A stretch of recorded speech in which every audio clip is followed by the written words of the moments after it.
ډېر پښتانه دا جلسه کوي نه وایي چې دا پکې رابله وایي چې د دوو سجدو په منځ کې اذکار او دعاګانې نو اذکار خو باله وایي چې بریک خو دې ولګي که نه خو لا د سجدې نه سر دی داسې کې ټوغه کوي مانځه پورې دا ټوغه ده دې ته زه ټوغه وایم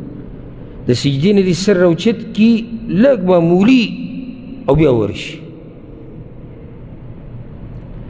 ټوغه نوره څه ته وایي یعنې د دوو سجدو په منځ کې یو کار کول غواړي هغه کار دی ناسته ناسته دې ته وایي چې ته صرف د سجدې نه معمولي سر راوچت کوه بیا پرې ورشه په کومه ژبه کې دې ته ناسته وایي ما به پوه کړئ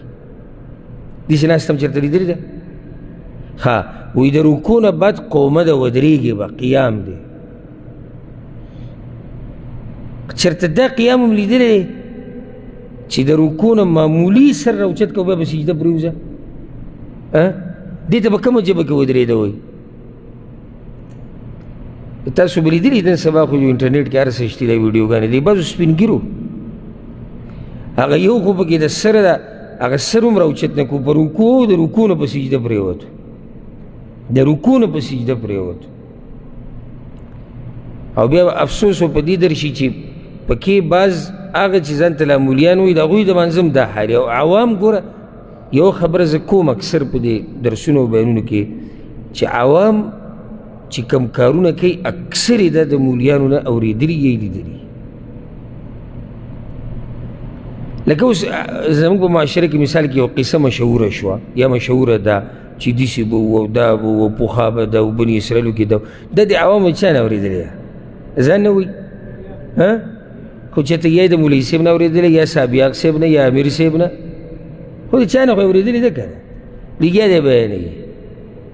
هلته چې منځه کې امامتي کوي د هغه دا حال ده ډزه ډوزه ډزه ډوزه ډزه ډوزه نو ستا څه خیال دی چې را شاته چې کوم دي دوی به صحیح مونځو کې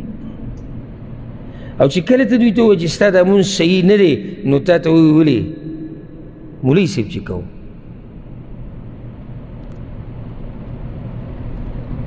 ځکه ما تاسو ته یو پیر دا قصه که ذکر کړی زه د یو کس سره ولاړ وم مانځه کې چېرته ملک نه نوی راغلی و نو هغه دلته د جومات کې چې کله امام ووایي سمع الله لمن حمد بس سمع الله لمن حمد چې ووایي هغه غریب داسې لږ ټیټ غونته کې راوچت شوی چې لکه ورپرېوځي و بیا هو دلته ودرېږي سمع الله لمن حمد ربنا لك الحمد حمدا كثيرا طيبا مباركا او بیا داسې ښایسته مونځي نو هغه داسې ټیټ ولاړ دی بلکل یعنې دغه ترتیب برابر دی خو که معمولي اواز یې واورېد دی کته ولیږي او چې څنګه امام ووایي سره یو سړی کته پرېوت یاره ما په دې غریب نه دومره سخته تېره شوه او دی چې ووتو دی به ویم چې مړه دا د دوی خو نور بل شان مونځونه دي زما یو ملګری دی ما هغه یو ځای قرآن یاد کړی بیا هغه ملک ته لاړ نهایي نو بیا زه چې کله تلم یو څو کاله مخکې ملک ته نو ما سره هلته میلاو شو ما ته وی د جومات مولوي صاحب نه و راغلی کلي کې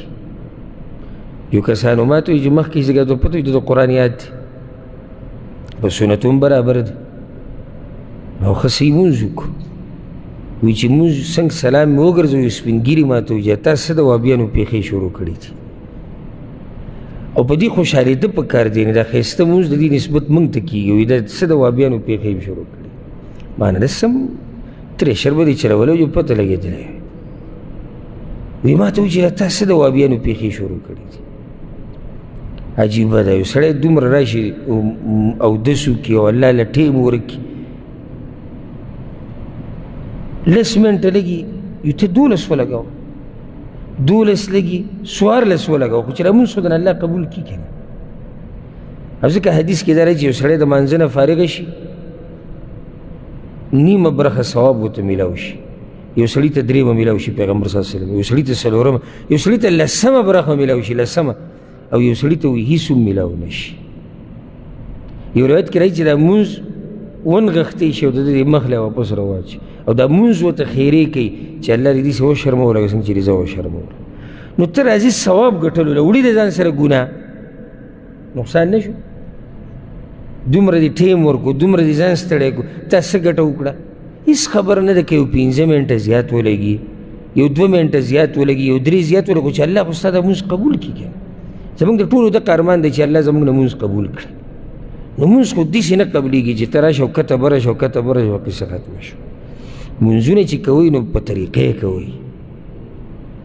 چې هغې کې خشوع وي په هغې کې اطمینان وي په هغې کې سکون وي نو د دې 2 سجدو په منځ کې هم اذکار او دعاګانې د پیغمبر صلی الله علیه وسلم نه نقل شوي